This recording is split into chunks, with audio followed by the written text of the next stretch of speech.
Back at the house, Hyun-woo sneaks into Hae-in's room while she's showering to guess the password to her phone. After many tries, he enters 1031. Bingo, it's the right password. Just as he's deleting the text from his sister, Hae-in emerges from the bathroom. He pretends to be checking in on her, and she assumes that he couldn't forget their kiss. She invites him to stay and chat, but he makes excuses to leave, suggesting that she must be tired and should probably sleep. In his room, he reflects on the password 1031, looking sad. It was their due date when they were expecting a child. The couple had prepared a nursery with a glittering night sky. Back in the present, he turns off the light and sees a lone star sticker on his ceiling. It's clear something tragic had happened. The next morning at breakfast, Hae-in comes close and he lifts his face for a kiss. Even closing his eyes, she laughs and helps him flatten his clothes, leaving him flustered.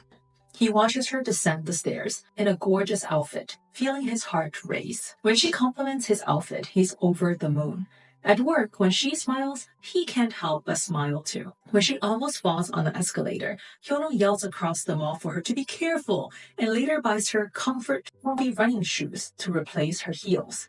She accepts nonchalantly, but he's thrilled to see her wearing them as she tours the mall.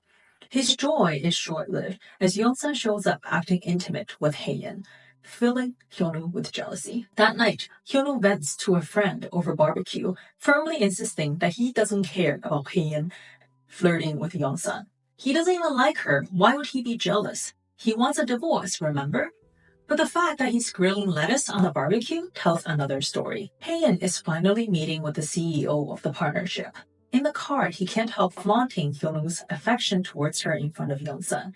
Before they go inside, Yeon-sun advises her to mention Sierra's name. Sierra is the CEO's mistress. If the hothead wife, who happens to also be a lawyer, finds out about the affair, the CEO will be in big trouble. Hae-in listens and uses the information to blackmail the CEO into partnering with her mall. And having landed the deal, she messages Hyun-woo to come home and celebrate. When Hyun-woo arrives home, he expects news about a changed will to make him a billionaire. Instead, Hae-in reveals that her illness is treatable, after all, with a 51% survival rate. She's much happier with these odds, and he smiles lightly, though he wants to scream inside. If Hae-in survives, he'll continue living the hellish life that he's endured for years. But divorcing her is chilling. She might shoot him dead right away. Hyun-woo sleeps restlessly and wakes to find Yeon-sun in their house. Yeon-sun claims only he can help Hae-in get the partnership she needs to join the billionaire club. Hyun-woo pulls Hae-in aside, warning her not to let another man touch her hair. She doesn't take him seriously, but smiles when she turns away. Hyun-woo spies on Yeon-sun and Hae-in, but Yeon-sun closes the curtain to block his view. To make matters worse, Hae-in's brother rushes in to suck up to Yeon-sun. He finds Hyun-woo's presence annoying and shuts the door on him in his own house. That night, Hae-in comes home tired and unwell, only to face her mom, who lectures her about underhanded tactics and calls her nasty names.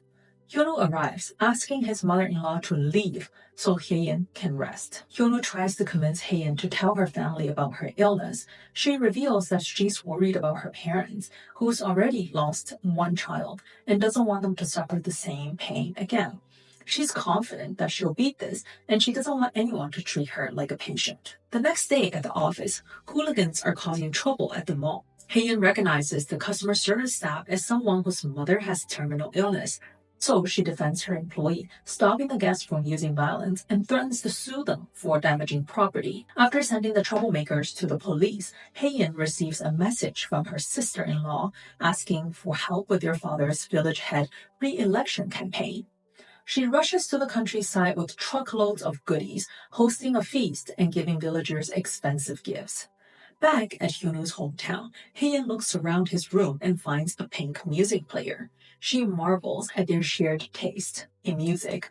Little does she know, this actually ties their fate together years ago. When Hyun-woo started at his new high school, it just so happened to be Hae-in's last day before she went off to study abroad. Hae-in wasn't exactly the social butterfly and spent most of her time listening to music on her pink music player. On that fateful day, she took a tumble in the schoolyard, and Hyun-woo, being a knight in shining armor, helps her up and gave her a band-aid. In her hurry to leave, she accidentally left her beloved pink music player behind, just like Cinderella. Hyun-woo found it and decided to keep it, holding on to it all these years. Hyun-woo's nephew approaches and asks if he can ride in Hae-in's expensive car. After sending him off with her driver, she feels vertigo and loses her bearing. When she comes to, she's covered in mud, wearing house slippers, and clueless about her location. She wanders until it's dark. An angry Hyun-woo finds her, worried after searching for hours. He yells at her for running around an unfamiliar place. She stubbornly claims that she was just taking a walk and he doesn't need to worry. He turns to leave, but after seeing his sweaty back, she softens and finally admits that she lost consciousness and got lost and is super afraid. This is the first time Hyun-woo sees the strong Hae-in so fragile, so he walks up to her and he holds her tightly while she cries. And there you have it. What do you think about Hae-in's new strategy to expand her company? Do you believe Hyun-woo's jealousy will turn into something more? And who do you think is pulling the strings behind the scenes? Let me know your thoughts in the comments below. And I'll see you next time.